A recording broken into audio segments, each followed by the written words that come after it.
మీ business ఏదైనా మీ ఊర్లో promotion చేయాలంటే అది సుమన్ టీవీతోనే సాధ్యం. ఇప్పుడే సంప్రదించండి. నమస్తే, welcome to Suman TV. Finance కంపెనీల వేధింపులు భరించలేక ఒక వ్యక్తి ఆత్మహత్య చేసుకున్న ఘటన సిద్దిపేట రూరల్ మండలంలోని పెద్ద లింగారెడ్డిపల్లె గ్రామంలో చోటు చేసుకుంది. అసలు ఎన్ని ఈఎంఐలు ఆయన చెల్లించాలి, అసలు వారు ఎందుకు వేధించారనేది మాత్రం మనం తెలుసుకునే ప్రయత్నం చేద్దాం.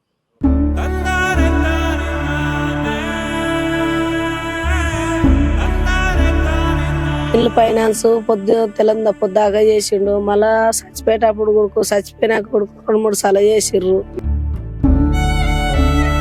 ఇప్పుడు చనిపోయిన తర్వాత కూడా ఫైనాన్స్ వాళ్ళు ఫోన్ చేసిరా? బాగా ఫోర్స్ చేసారు. ఒక ఈఎంఐ ఒక నెల వెనక ముందు అయింది. వెనక ముందు అయినందుకు ఇల్లు తాళం వేస్తాం అని చెప్పి బాగా ఫోర్స్ చేసారు.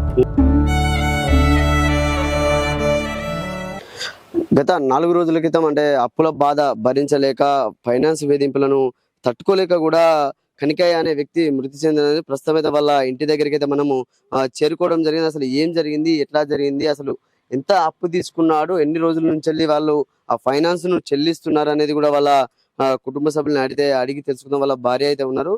అది అంటే ఇది ఒక కలకలం రేపింది. అంటే సిద్దిపేట వ్యాప్తంగా కూడా ఈ ఈ కనికయ్య ఆత్మహత్య అనేది కూడా కలకలం రేపింది అని చెప్పుకోవచ్చు. ఎందుకంటే చాలా వరకు ఫైనాన్స్ వేధింపుల వల్ల చాలా మంది కూడా ప్రాణాలు కోల్పోతున్న పరిస్థితులు అయితే ఉన్నాయి.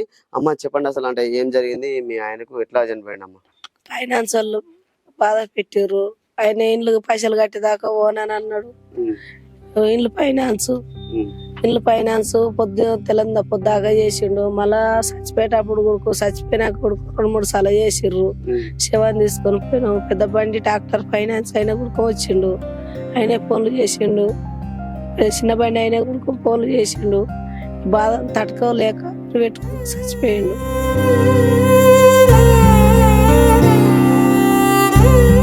ఇప్పుడు చనిపోయిన తర్వాత కూడా ఫైనాన్స్ వాళ్ళు ఫోన్ చేసిరా? చేసిర్రు. ఫైనాన్స్ వాళ్ళు కొడుకో, ఇల్లు ఫైనాన్స్ వాళ్ళు కొడుకో వచ్చి మళ్ళీ చేసిర్రు, ఫోన్లు చేసిర్రు. చేస్తే మేము ఫోన్లు ఇప్పుడు చేయలేదు, ఏడ్చుకుంటా మేము తీసుకుని పోయిన శవాన్ని తీసుకుని వచ్చినాం. ఇక అంటే ఎంత ఉందమ్మా? అంటే మామూలుగా ఇల్లు మీద ఎంత తీసుకున్నాడు ఫైనాన్స్? అంటే ఎవరైనా ఇంటికి వచ్చి ఏమన్నా అది చేసిరా? ఎట్లా ఉంది? వాళ్ళే వచ్చిర్రు. ఇక జర అప్పులు ఉన్నాయి అనేది తీసుకున్నాం. అప్పుల చావట్టే ఇబ్బంది. వాళ్ళు 4-5 సార్లు చేసి కట్టరా అని ఇబ్బంది. అట్లా చేసే వరకు అట్లా చేసుకున్నాడు ఆయన. ఎప్పుడు ఆత్మహత్య చేసుకున్నాడు? అంటే వాళ్ళు ఇక్కడికి వచ్చారా ఫైనాన్స్ వాళ్ళు? మీ ఇంటికి ఇట్లా ఏమన్నా వచ్చిర్రు. మా ఇంటికి వచ్చినాకనే అట్లా చేసుకున్నాడు.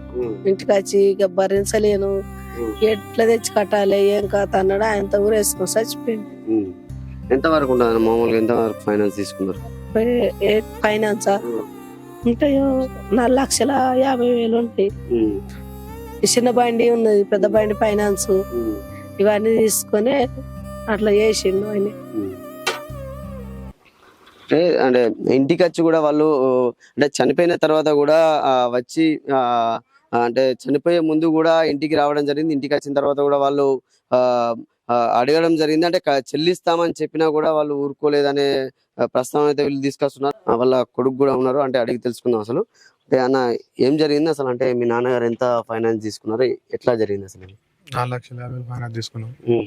తీసుకున్న తర్వాత బాగా ఫోర్స్ చేసారు. ఒక ఈఎంఐ ఒక నెల వెనక ముందు అయింది. వెనక ముందు అయినందుకు ఇల్లు తాళం వేస్తాం అని చెప్పి బాగా ఫోర్స్ చేసారు. ఫోర్స్ చేసే వరకు సరేలే కట్టేస్తామని చూస్తే చెప్పిన తర్వాత ఇక వాళ్ళు సాయంత్రం దాకా ఇంటి నుంచి పోలేరు. సరే అయితే రేపు పంపిస్తానని చెప్పేసి అన్నారు.